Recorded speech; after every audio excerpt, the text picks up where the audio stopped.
Welcome back to another episode of Casey Campbell's Videocast. Casey Campbell here with Great Lakes Post, and we are now joined by Erik Jones, the driver of the number 20 Stanley Tools Toyota for Joe Gibbs Racing. How's it going, Erik? Good. How about you? I'm doing well. So you've kind of put some good runs together in the last few weeks with the 20 team. The momentum you guys are on right now, the last few weeks has been pretty good. What's kind of changed? Yeah, it's been good. I don't know that anything's really changed that we're doing different a whole lot. We've just had some good stuff go our way, and some of the strategy calls are really working out. And the cars have been good off the trailer, obviously, which is really important right now with, not having practice or anything. So in general, it's just been, some stuff going our way, but it's been nice to have these really solid runs and be able to go and get good finishes and run in the top five. And, that's what we want to do. So it's been good to get those finishes. So yeah, I know that obviously, the big story and the question around you is, where are you going to be next year? I know you're working that out with, of course, the great Alan Miller, of course, who is from Michigan, which is where I'm from. What has the process been like for you trying to figure out all this? Yeah, it's been good. We've been working hard and talking to a lot of different teams and trying to figure out where the home's going to be for next year. But, it's kind of a new situation for me in general. I've been at JGR since 2015, really. So I haven't really went out and looked for a ride, ever in my career. So kind of going and navigating through that, but it's been going really well. And there's been, a lot of interest, which has been good, and a lot of opportunities out there with people moving and retiring. So I think things are heading in the right direction. When do you think you possibly could have something announced by? Do you think talks are going well? Do you think we could get something in the next few weeks for you?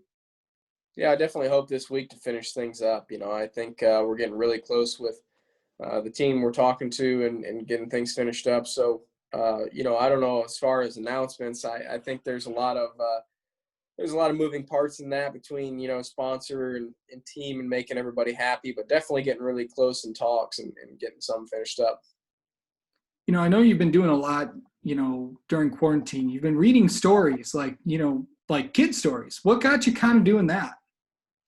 Yeah, I mean, for me, I've always been a pretty big reader myself, and so I wanted to bring something that, during this time, everybody's kind of stuck at home with their family. And for me, the reading kind of translated right into reading for kids. And I was able to pick out some kids' books and get some stuff together there to go and read to them. So it's been really good. It's worked out really well. I've enjoyed, reading those books and giving everybody a chance to tune in and, kind of have an escape and have something to do for a while. So I think that's been good. Also, I know you're from here. You're where the college stuff is kind of getting going again. Of course, I know you have a lot of friends at Michigan and stuff. Of course, football, of course, basketball. You visited Juwan Howard last season. What was that kind of like for you to, go to one of those games and meet him?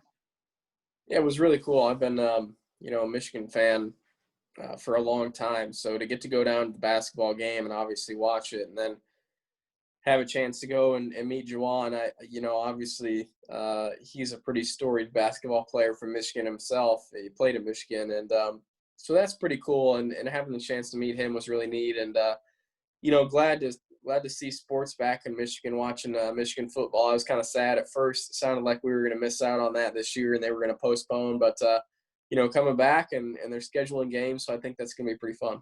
Yeah. Also, kind of, you're from the mid Michigan area.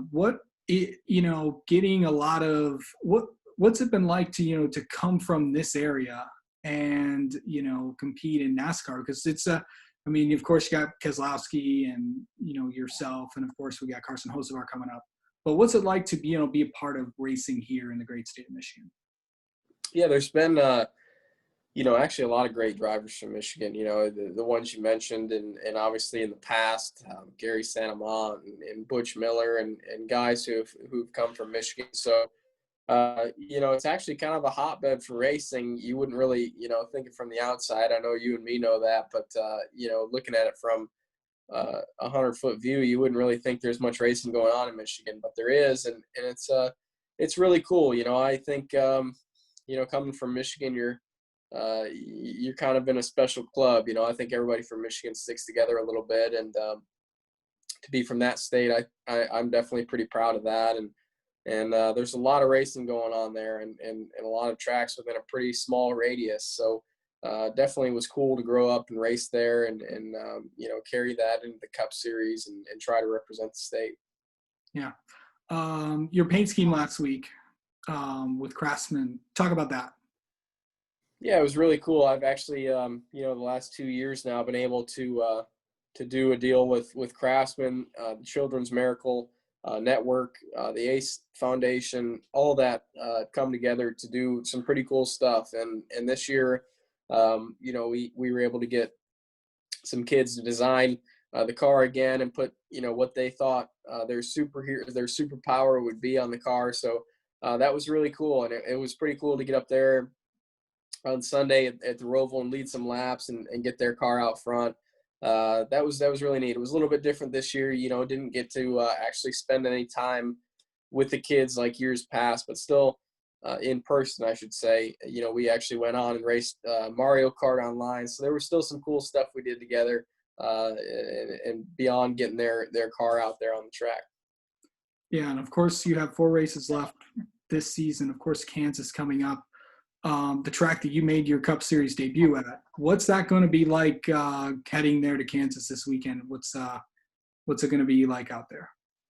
Yeah, I'm excited. Kansas has actually been a pretty good track for us in the past. We've ran really strong there, and that's encouraging. Obviously, anytime you go to a racetrack and have a previous. And there's Oscar. Yeah, sorry. Hang on a second, Oscar. Hey. 1 second. Oscar, come here. Hey. 1 second. I'll start that question over. I just got to get him to stop. All right. Sounds good. Hey, come here. Hey, sit down. Sit. Hey, sit down. Wait here. No, wait. All right. Yeah, I'll start that one over. That was about Kansas, right? Yeah. Okay.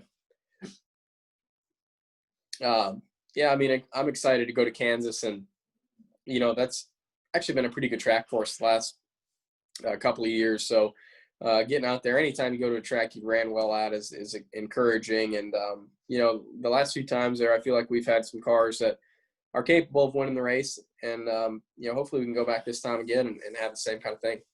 Yeah, it's could be good. Could be good to see that 20 car back out there at Kansas again. All right, Erik Jones, thank you so much for talking with us. Good to talk with you always, and good luck next week. Good luck this weekend at Kansas.